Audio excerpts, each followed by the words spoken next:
This is The Scoop for Wednesday. I'm Megan Bowman with the WMNF News headlines. President-elect Donald Trump's nominee to run the Drug Enforcement Administration withdrew his name from consideration last night. Hillsborough Sheriff Chad Chronister announced it in a post on X, formerly Twitter. Chronister called the nomination the honor of a lifetime, but without an explanation why, he says he decided to back away from the opportunity. Trump's pick of Chronister for the job, which was subject to Senate confirmation, had drawn backlash from conservatives, including the sheriff's immigration and law enforcement actions during the COVID-19 pandemic. State regulators approved a 3-year base rate jump for Tampa Electric yesterday. Residential customers will see about a $5 monthly increase on bills starting in January. TECO representatives said after the meeting, the company is still calculating impacts from the 2024 hurricane season. The company is also expected to seek over $400 million in power restoration costs from Hurricanes Helene and Milton. Florida Power and Light customers will see their bills increase about $12 a month next year. The funds will cover restoration costs from the 2024 hurricane season. The State Public Service Commission unanimously approved a $1.2 billion interim recovery package. About $150 million of that will help replenish the state's storm reserve fund. Most of the money stemmed over $800 million from restoring power after Hurricane Milton. Duke Energy and Tampa Electric have also indicated they intend to seek recovery costs. Florida is one of 21 states that do not require an emissions test to register a vehicle or renew an existing registration. WMNF's Chris Young reports one group says that's a problem.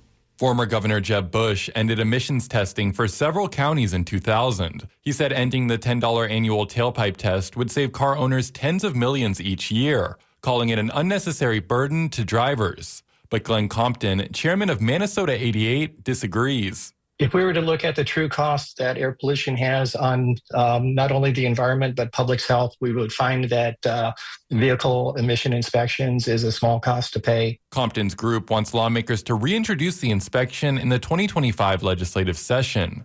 University of Central Florida Associate Professor in Environmental Engineering Hao-Fei Yu says overall, emissions in Florida are decreasing. Newer cars have better emission control technologies. They are generally cleaner to operate. Yu says the program would cost a lot of money to implement, but would be very effective in controlling vehicle emissions. Chris Young, WMNF News. SpaceX launched 24 Starlink satellites earlier this morning. Bay News 9 reports the Falcon 9 rocket took off from Cape Canaveral Space Force Station just after 5. The 24 satellites will provide internet service to many places worldwide. Space.com says of last month, over 6,700 Starlink satellites are in orbit and working. In October, more than 100 scientists wrote a letter to the federal government urging them to review the impacts of launching so many satellites into space, saying experts estimate an additional 58,000 satellites will be launched by 2030. They wrote the environmental harms from the satellites burning up and creating debris are unknown.